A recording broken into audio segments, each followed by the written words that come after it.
네, 총선 이후 지금 전국이 요동치고 있습니다. 지금 전국은 어떻게 돌아가고 있는 것일까요? 오늘의 정치권 주요 이슈를 짚어보면서 들여다보겠습니다. 저희가 이제 총선 전 수요일에는 전원책 변호사 만나봤고요. 오늘은 최재성 전 청와대 정무수석과 이야기 나눠보겠습니다. 어서 오십시오. 안녕하세요. 안녕하세요.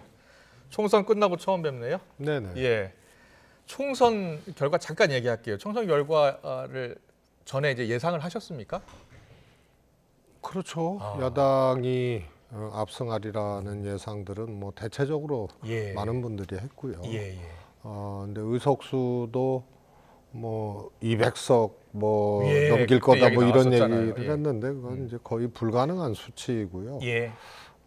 뭐 돌이켜 보건대 하마터면 넘길 뻔도 했죠. 그렇군요. 예. 그 이후 이제 후폭풍으로 총리 비서실장 다 사의를 표명했고요.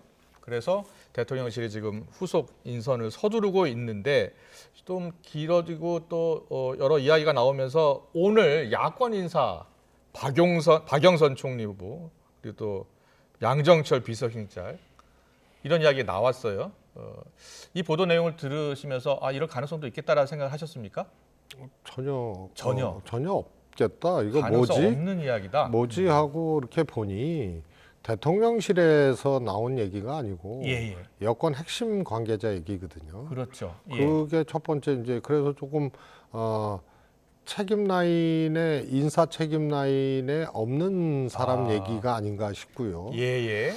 그러니까 좀 그분이 누군지는 몰라도 여권 예. 핵심 관계자가 저는 뭐 좀 개인이 좀 장난친 거다 이런 식으로 좀 제가 표현을 했는데 예. 조금 이런 이제 중대한 문제를 이렇게 여권 핵심 관계자 한 분이 얘기한 걸로 예. 하니 대통령실은 당연히 부인하고 예.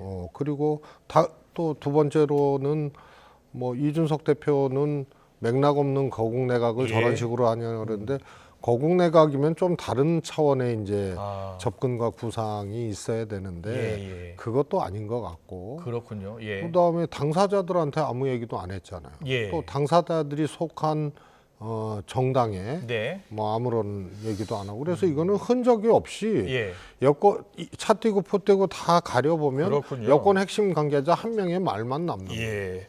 알겠습니다. 그 김종민 의원도 뭐 정무수석으로 거론되고 있다라는 보도까지 나왔는데 다 아시는 분들일 거예요. 그죠? 친하시죠? 박영선 장관도 또 양정철 민주연구원장 전 김종민 의원 다 아시잖아요. 그렇죠. 최근에도 다 연락하시는 분들이에요? 뭐 박 장관님은 외국에 계셔서 예. 특별히 뭐 그런 적은 없고 두 분은 가끔 연락하고 그래요? 네. 그런데 이 세 사람 특히 박영선 장관이나 양정철 민주연구원장은 윤석열 대통령이 검사 시절부터 친분이 깊다 이렇게 들었거든요. 맞습니까? 그렇게 얘기하기는 어렵고요. 그래요? 뭐 아시다시피 대통령이 검사 시절에 하여튼 뭐 곡절이 좀 많았던 분 아니에요? 문재인 정부 때 검찰총장을 지냈으니까요. 뭐 더 거슬러 올라가면은 이제 댓글 공작 그 수사도 국정원 댓글 공작 수사도 예. 했고 그때는 국민의힘 쪽에서 예. 엄청 이제 그렇죠. 집권 공개 당이죠. 반발을 했잖아요. 하고. 자신은 사람에 충성하지 않는다 이렇게 이야기했었죠. 그렇습니다. 예. 그래서 댓글 공작 수사부터 그래서 여야가 윤석열 당시 네. 검사를 대하는 또 예. 나중에 중앙지검장, 그렇죠. 검찰총장 대하는 게 입장이 그냥 왔다 갔다 할 수 있을 정도로 곡절이 있었던 분이기 때문에 예. 여야 공이 뭐라 그럴까 면식이나 인연이 있는 분들이 있을 수밖에 없죠. 그렇군요. 예. 그래서 아마 그런 보도가 또 더 나오지 않았을까라는 생각도 듭니다. 대통령실은 일단 공식적으로 검토된 바 없다 이렇게 해명을 했는데요. 여야 정치권은 이제 이 이야기로 좀 술렁였습니다. 오늘 오전 오후 계속이요. 여권은 절대 안 될 이야기다라고 보는 시각이 우세한 것 같고요. 야권도 마찬가지입니다. 정치권의 목소리 잠깐 듣고 오겠습니다. 만약에 이것이 현실화가 된다면 지지층 사이에서 후폭풍이 만만치 않을 것 같다 이 정도 생각할 것 같습니다. 사실 보수층 입장에서는 받아들이기가 감정적으로 어려운 부분들이 있거든요. 금방 떠오르는 것은 그 박근혜 정부 탄핵 직전에 그 탄핵 분위기를 진정시키기 위해서 노무현 정부에서 정책실장을 지내셨던 김병준 씨를 총리로 지명을 했어요. 그거와 유사한 느낌이 드네요. 그러나 국회 동의도 얻어내지 못하고 실패를 했죠. 네, 정치권에서 계속 뭐 여러 목소리가 나오는데 특히 이쪽 여당 쪽에서는 굉장히 비판적인 목소리가 훨씬 많은 것 같아요. 근데 야당 쪽에서 박지원 전 국정원장이 라디오 인터뷰에서 거국 내각의 필요성을 이야기했거든요. 그 거국 내각과 어떻게 다른 겁니까? 아니 거국 내각은 그야말로 보통은 이제 선거 중립 내각이 네. 있고 거국 내각이 있고 선거 중립 내각은 이제 관련 부처 뭐 예. 행안부라든가 선거 관련 업무를 하는 그런 부처 중립 장관을 내각. 조금 예. 중립적 내지는 야당의 어떤 추천 등등으로 예. 뭐 이렇게 해보자는 얘기고 거국 중립 내각은 그야말로 한 번도 있어본 적이 없는데 예. 저거는 이제 거의 소설 속 얘기예요. 그렇습니까? 그래서 예. 그야말로 여야를 떠나서 중립 내각을 거국적으로 만들자는 거 아니에요? 예. 네, 저건 있을 우리나라 수 없는 정치 일이고요. 현실에서는 어려운 이야기다. 어려운 이야기죠, 저거. 알겠습니다. 그런데 지난 2005년이었었죠. 노무현 당시 대통령, 2005년 당시 대통령이 박근혜 한나라당 대표와의 영수회담에서 이 대연정 주제로 해서 이제 거국 내각 이야기를 한 적이 있었거든요. 근데 물론 그때 박근혜 대표가 강하게 거절을 한 바 있습니다. 혹시 그때 기억나십니까? 그럼요. 예. 그거는 그 소위 말해서 대연정을 직접 얘기하신 게 아니고요. 예. 대연정 얘기는 노무현 대통령이 당시 열린우리당 예. 최고위원들하고 만났을 때 아. 그때 얘기한 게 이제 밖으로 샌 거고요. 그랬군요. 예. 공식적인 의제로 영수회담에서 저렇게 한 건 없고요. 예. 예를 들어서 뭐 조금 이 중립적인 네. 국무위원 뭐 이런 게 필요하지 않느냐 그런 그런 얘기는 했을 수는 있는데 예. 대연정하고는 조금 상관없는 얘기고요. 그렇군요. 일단은 이런 거예요. 우리가 대통령 중심제 아니에요. 그래서 대통령이 모든 길은 대통령으로 통하고 모든 예. 책임도 대통령한테 가는 거거든요. 총선 참패했잖아요. 네. 그러면 여당도 거국 중립 내각하면 소위 말해서 대통령제 하에서 여당의 지위, 예. 집권당의 지위 역할이 사실은 없어지기 때문에 아. 소위 이 존재 이유가 없어지는 거고 그렇군요. 야당은 예. 대통령 중심제에서 그 책임을 선거 패배 후에 거국 내각을 하게 되면 또 그 책임을 야당이 이 지로 이제 이 불섭에 들어가는 거거든요. 그렇군요. 예. 그래서 성립될 수 없는 얘기인데 예. 그런 자세로 해야 된다라는 것 정도로 박지원 의원님의 얘기는 그렇게 그렇군요. 좀 그런 해석을 자세로 해야죠. 진영을 가리지 않고 사람을 써야 한다 정도로 이해를 하면 될 것 같은데요. 그렇다면 윤 대통령이 지금 총리 비서실장 인선을 하고는 있는데 뭐 하마평에 오른 인물들도 있잖아요. 김부겸 전 총리 이야기도 나왔었고요. 물론 본인은 강하게 부인을 했었고요. 어떤 인물이 그러면 필요하다고 보세요? 아니 우선은요. 예.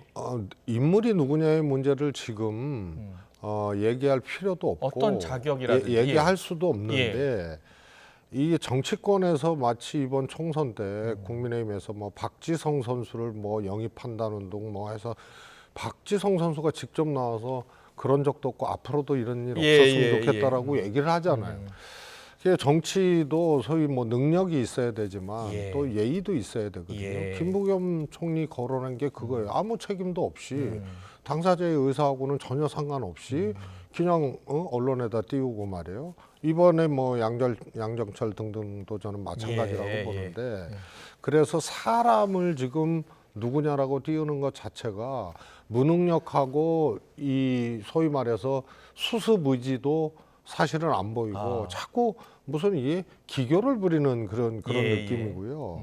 그래서 대체적으로 어떤 인물로 어떤 성향 어떤 결의 인물로 가야겠구나 그렇죠. 이런 거는 얘기할 수가 있어요. 어떤 인물로 가야 되는 겁니까? 또 한 가지 또 말씀드리면 말씀하시고요. 선거 참패가 예상됐잖아요. 예. 저도 청와대에 있을 때 서울시장 그다음에 부산시장 보궐선거에서 민주당이 패배했고 패배가 예상됐기 때문에 사전에 대통령께도 말씀을 드리고 이후에 선거 패배 후에 수습책이 있어야 된다. 그랬군요. 해서 이거는 이 정도 상황이면요. 예. 미리 좀 진행을 했었어야 돼요. 그때 문 대통령이 당시에 죽비를 맞은 것 같다라는 표현을 썼던 기억이 나는데 그렇습니다. 맞습니까?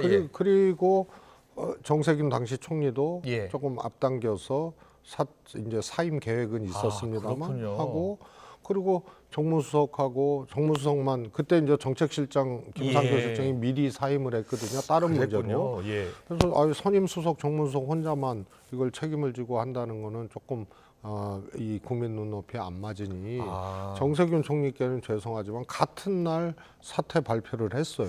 그랬군요. 그런 거를 예. 했어야 되고요. 근데 이제 와서 예. 하게 되면 이게 조금 제가 공교롭게도 예.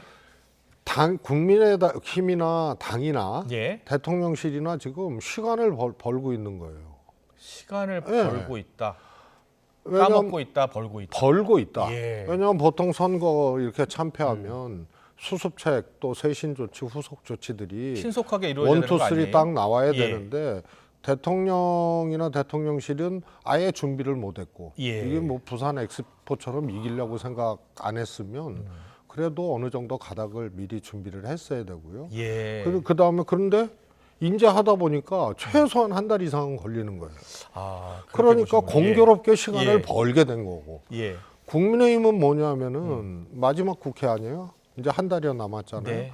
지금 윤재욱 원내대표 체제로 수습책 1, 2, 3를 가기에는 예. 이제 한 달이면은 그만둬야 되니까 그렇죠. 원내대표 새 새로 뽑아야 원내대표가 됩니다. 해야 예. 된다는 걸로 한 달여를 또 벌은 거예요. 예. 이 사이에 또 어떤 의중이나 대통령의 의중이나 또 대통령의 생각이 어떻게 작동할지 예. 저는 굉장히 안 좋은 방향으로 예. 국민들이 보기에 안 좋은 방향으로 이 시간적 여유가 흘러갈 가능성이 크다고 봐요. 예. 그렇다면요. 지금 이관섭 비서실장이라든지 한덕수 총리가 일단 사의를 표했잖아요. 그러면 이제 후임 인선에 나서야 하는데 어떤 인물보다도 어떤 자격 조건이 좀 필요한 거 아닙니까? 그거부터 말씀해 주세요. 그건 이제 저는 뭐 여기 중립적인 인사다, 뭐 야당과 뭐 대화할 수 있는 인사다. 제가 보기에는 뭐 꼭 그런 게 기준이 될 필요는 없다고 어떤 인물이 보고요. 돼야 되겠습니까? 우선은 예. 이걸 대통령에게 막 책임이 가잖아요. 네. 그러니까 대통령도 지금 인적혁신 예, 고심을 예. 하는 거고. 저는 대통령을 기준으로 봐야 된다고 봐요. 네. 대통령한테 할 말 할 수 있고, 대통령에게 쓴소리 할 수 있는. 네, 대통령한테 아니오라고 할 수 예. 있고, 또 대통령을 설득할 수 있고, 예. 이런 사람이 돼야 되지 않겠냐 싶고요. 예. 또 뭐 좀 비관적이긴 하지만 네. 대통령제가 그게 쉽지 않을 뿐더러 예. 특히 윤 대통령 스타일로는 누가 쓴소리하고 또 설득하고 이런 게 쉽지 않다. 예. 그런데 더 본원적인 거는 모든 원인이 대통령과 대통령 부인의 문제로 나왔기 때문에 예. 제가 그냥 이 진담으로 얘기를 하는 거예요. 인적 쇄신이 필요한 게 아니고 예. 부부 쇄신이 필요하다. 예. 그렇게 보시는군요. 원인이 예. 거기서 나왔기 때문에 그래 따라서 그나마 이제 비서실장이든 총리든 예. 후임의 방향이라고 하면 대통령이 잘못했기 때문에 예. 또 대통령제이기 때문에 대통령 중심으로 생각을 한다면 역시 할 만하고 예. 그 다음에 설득하고 또 능력 있고 이래서 대통령을 제압이 아니고 대통령을 설득하고 예. 또 할 말 할 수 있는 사람 이런 사람이 알겠습니다. 필요하다. 자, 어떤 인물이 이제 후보가 될지 모르겠습니다만 대통령에게 쓴소리하고 설득할 수 있는 사람이 와야 한다라고 이렇게 말씀을 해주셨습니다. 윤석열 대통령이 어제 총선 관련해서 국무회의에서 입장 발표했잖아요. 들으셨죠? 네네. 대통령부터 국민의 뜻 잘 살피고 받들지 못해서 죄송하다라고 이제 표현을 한 것으로 전해지고 있어요. 어제 발표 내용을 어떻게 들으셨어요? 이거는 한마디로 예. 앞단 얘기와 뒷단 얘기를 좀 구분해서 보면은 예. 명료해 둔다고 예, 보는데 말씀하세요. 대통령 말씀 중에 앞단 얘기는 국정 방향 옳았고 예. 아무리 좋은 정책을 수없이 추진해도 국민들이 변화를 체감하지 예. 못하면 정부의 책임이다. 예. 이렇게 얘기를 한단 말이에요. 그러면서 10가지를 나열을 합니다. 네. 이 물가를 잡기 위해서 어떻게 됐고 부동산 시장을 활성화하기 위해서 어떻게 했고 그다음에 뭐 증권 관련 주식 시장 관련돼서도 예. 공매도 금지시켰고 에너지 정책 10가지 다 잘했는데 뒷단은 그러나 국민들이 느끼지 못한다면 잘못된 거다. 예. 그래서 앞단에 방점이 있는 거예요. 이거는 예. 결국은 이렇게 열심히 했고 국정 방향도 옳았고 수많은 좋은 정책 표현을 그렇게 했어요. 예. 좋은 정책을 수없이 해도 그래서 이 옳은 방향으로 수없이 해도 왜 이 지경이 났느냐는 얘기이기 때문에요. 대통령이 받아들이질 않는 거예요. 그래서 이 방점은 예. 소통하겠다.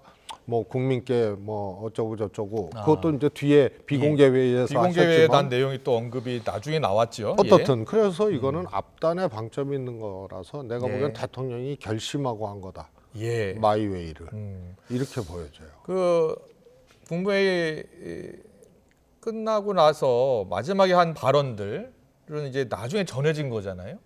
그걸 왜 처음에 모두 발언 때 이야기를 하지 않았을까요? 국민들 한 분 한 분을 직접 뵙지는 않지만 예. 뭐 정치인도 마찬가지고 특히 대통령은 언론이 생중계할 때 예. 그때 국민들을 뵙는 거거든요. 국민들께 죄송하다는 말을 비대면으로 해야 됩니까? 예. 장막 뒤에서. 그래서 그것도 형식과 내용이 잘못됐다. 예. 국민들이 전부 대통령이 카메라 앞에 서셨을 때 하는 예. 그 메시지를 국민들이 접하는데 뒤에 기획된 그걸 그 하나의 그 장막 뒤에 대국민 사과를 하고 예. 그거를 핵심 관계자가 또 이렇게 풀을 하고 전해주고 이런 게 과연 옳은 방식과 내용이냐. 예. 그래서 대국민 사과도 비대면으로 장막 뒤에서 하는 이런 게 저는 잘못됐다고 알겠습니다. 네. 지금 뭐 정치 이슈 현안을 지금 다루고 있는데 민주당 얘기로 바로 넘어가야 될 것 같습니다. 네. 이재명 대표 이야기 좀 해볼게요. 이재명 대표 당대표 연임론 이야기 나오는데요. 가능성 높다고 보세요? 저는 그야말로 이재명 대표의 판단에 달려 있다. 그래서 이제 군부를 떼는 정도가 아니고 이미 이제 성화가 결심이 쓴 것 같습니까? 네, 성화가 지금 봉송 중인 걸로 그렇게 보여지는데요. 그렇군요. 이 대표가 어떤 판단을 하실지는 모르겠으나 예. 이미 이제 한두 명이 아니고 여러 민주당 정치인들이 그러니까요. 잠깐 듣고 와볼게요. 얘기를 그러면. 하죠. 예, 김병기 의원, 장경태 최고위원이 지금 전당대회 사실 넉 달 남았는데요. 이재명 대표 연임론을 공개적으로 거론하고 있습니다. 듣고 오겠습니다. 175석의 거대 야당을 이끌 강력한 리더십을 원하고 있고 또 그렇게 하라는 것이 국민의 뜻이거든요. 그런데 이재명 대표님은 사실은 이번 총선 과정에서 굉장히 어려운 상황에서 민주당의 압승을 견인함으로써 본인의 능력을 입증을 했습니다. 전 당내의 산적한 문제를 해결하기 위해서는 이재명 대표가 좀 연임돼야 된다고 생각합니다. 국민께서 제대로 국회 운영을 해달라는 명령을 주셨는데 또 다른 또 당대표가 바뀌어서 어떤 또 다른 국민적인 지지와 어떤 명령을 충실히 이행할지에 대한 의구심이 있을 수 있기 때문에 저는 아마 이재명 대표께서는 아마 대표 연임을 별로 안 하고 싶어 하시지만 또 국민들의 요구가 있을 수는 있다. 이렇게 좀 보고요. 뭐 이재명 대표 결심만 남았다라고 하셨는데 이재명 대표가 그럼 2년 더 하는 거잖아요? 그렇습니다. 예. 근데 새롭게 또 대선 도전하려면은 1년 전인가 1년 반 전에 그만둬야 되잖아요. 네. 이재명 대표 입장에서는 당 대표가 차기 대권 도전에 더 유리하다고 보세요? 그렇게 생각할 수도 있고요. 통상은 이제 총선에서 이겼고 또 이후에 이제 보궐선거도 있고 이제 발생될 거 아닙니까? 그렇죠. 그리고 이제 지방선거. 그렇네요. 지방선거 당 대표거든요. 예. 그래서 만약에 연임을 결심을 해서 실제로 대표가 된다면 성적을 더 올릴 수 있는 그런 이제 기회이기도 하죠. 그러나 이제 통상 정치가 성적표만으로는 안 되잖아요. 또 뭐 이 성적순도 아니고 그래서 여기서 대권 주자였고 앞으로도 가장 강력한 야권의 대권 주자신데 여기서 조금 다른 이재명 정치를 보여준다 싶으면은 총선 이기고 연임설이 막 이렇게 구체화되고 예. 이런데 판단은 그래도 당의 역량과 네. 또 새롭게 국회에 진출한 예. 이런 이제 역량들을 믿고 우리 당은 시스템으로 움직이고 네, 네. 그야말로 총화돼서 움직일 수 있는 당이기 때문에 예. 누구든 이제 당 대표에도 좋다라고 한다면 예. 제가 보기엔 정치적으로는 그게 훨씬 더 플러스가 돼요. 예. 어떤 결정을 내릴지 좀 지켜보겠습니다. 한 질문만 더 드릴게요. 조국 대표가 오늘 교섭단체 만들겠다는 목표 분명하다라고 했는데 지금 조국혁신당이 12석이잖아요. 8석이 모자릅니다. 근데 이제 이재명 대표가 지난 총선 과정에서 교섭단체 의석수를 좀 줄여나가겠다라고 했는데 실현 가능성이 있다고 보세요? 저는 그렇게 해야 된다고 보고요. 예. 원래 뭐 꼭 조국혁신당이 아니더라도 교섭단체 요건이 너무 까다로워가지고 예. 장벽이 높죠. 예. 20석이기 20석. 때문에 예. 지금 안 그래도 소선거구제에서 승자 독식, 네. 또 비례대표제에서도 과거에 균형동제 하기 전에는 또 그것도 지역구에서 많이 당선시킨 예. 그 두 당이 양당이 해야 되는 논하고. 당위성은 알겠는데요. 그런데 예. 그 다 그래서 준연정제 나온 것도 그렇고 전부 그 장벽이 높고 결국 양당 체제의 굴레에서 예. 전부 들어가기 때문에 안 된다. 예. 그래서 이런저런 대안이 나온 거고 따라서 교섭단체 규정도 예. 20석이면 너무 높은 거예요. 그거는 당연히 낮춰야 되는 건데 네. 이제 이 판단들이 어떻게 작동할지 거대 모르겠어요. 양당이 일단 동의를 해야 될 텐데 가장 중요한 건 먼저 민주당 아닙니까? 175석이니까요 지금. 그러니까 예. 두 가지 방법이 있는 거거든요. 예. 교섭단체 요건을 낮추는 네. 그런 방법이 방법하고. 있고 하나는 소위 이제 조국 대표 말씀대로 20석을 조국 채워주는. 신당이 연대를 해서 이제 연대를 해서 채우는. 만드는. 예. 근데 의원 꺼주기 이런 거는 있을 수가 없고요. 예. 민주당에서 꺼주는 예. 거. 예. 근데 지금 이제 한석 당선시킨데 새로운 미래, 예. 뭐 진보당, 또 시민단체 출신의 그렇네요. 민주당 예. 위성정당, 예. 뭐 이렇게 다 억지로 합치면 20석이 되는데요. 그렇군요. 예. 근데 그것이 현실화되기는 또 저는 쉽지 않다고 봐요. 그래요? 왜냐하면 진보당이 이제 3석인데 예. 진보당은 아시다시피 민주당의 배려라 네. 그래야 되나? 하여튼 예, 같이 민주당과의 연대에 민주연합에서 의해서 예, 세석을 같이 했기 때문에 출마해서 당선됐습니다. 결국은 이제 민주당이 저 요건을 어떻게 낮추는 것을 할 수 있느냐 없느냐의 문제 같습니다. 알겠습니다. 오늘 정치권 이슈를 최재성 전 청와대 정무수석과 함께했고요. 다음 주에는 전원책 변호사와 또 짚어보겠습니다. 오늘 말씀 잘 들었습니다. 고맙습니다. 감사합니다.